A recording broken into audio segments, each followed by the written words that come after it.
There's a new twist in the investigation of those missing interrogation tapes. Yesterday, we got news that the Justice Department would not open a case against the CIA for destroying those tapes. But if you thought the CIA was going to get away with destroying evidence, well, we've now learned that their case may be reopened. There's a new call to find out exactly what happened and who's ultimately responsible for the destruction of some 92 videos showing waterboarding of terror suspects. MIchael Isikoff is NBC News national investigative correspondent. He's joining me from Washington. Michael, always a pleasure to have you on. Tell us what changed now. What happened since yesterday in this case? Well, actually, you know, when the destruction of the tapes was first revealed in the end of 2007, the National Archives wrote the CIA a letter reminding it that there's this sort of pesky thing called the Federal Records Act, forbids federal agencies from destroying any material of documentary value without getting the National Archives permission. The National Archives are the country's librarians.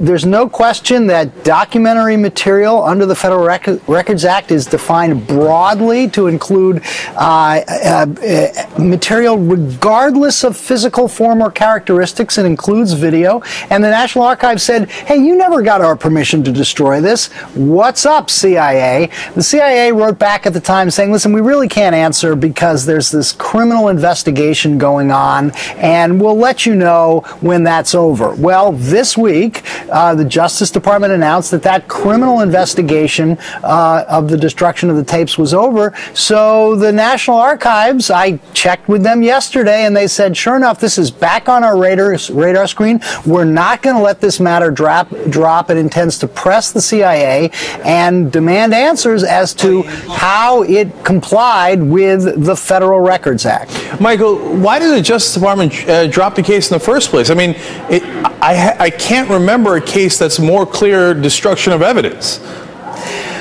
Right. Well, look, John Durham, the special counsel appointed by the last Bush Attorney General, Michael Mukasey, at the end of 2007, spent nearly 3 years on this.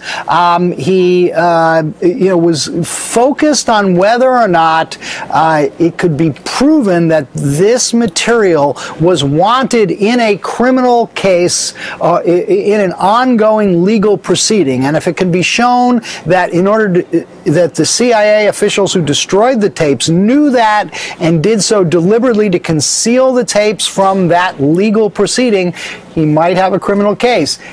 We don't know what he found because it's all covered by grand jury material. All we know is that the Justice Department announced this week there was not grounds for bringing criminal charges. Michael, can I be a little cynical here and wonder whether that Bush appointee ran out the clock so that the statute of limitations would be over after those 3 years?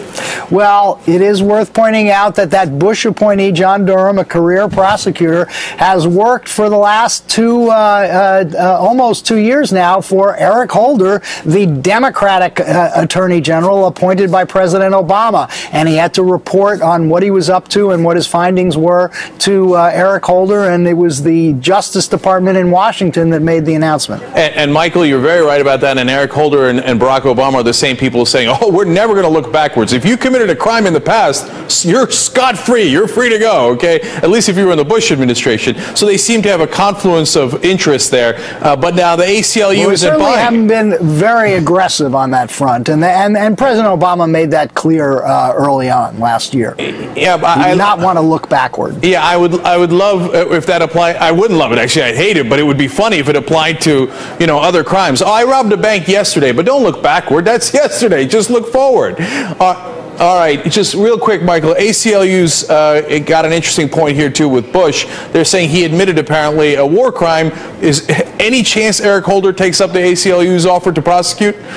No. The ACLU, no. I mean, look, the ACLU wanted to go on record on this point in light of President Bush's this book in which he acknowledges officially for the first time that he did approve waterboarding. You also had Congressman Nadler make a similar call in the last couple of days. But as a practical matter, absolutely not. Holder has made it clear that that conduct that was authorized by by Justice Department lawyers, however flawed those memos were, are not going to be the subject of criminal investigation. Shocking. All right. NBC News investigative correspondent MIchael Isikoff, thank you as always.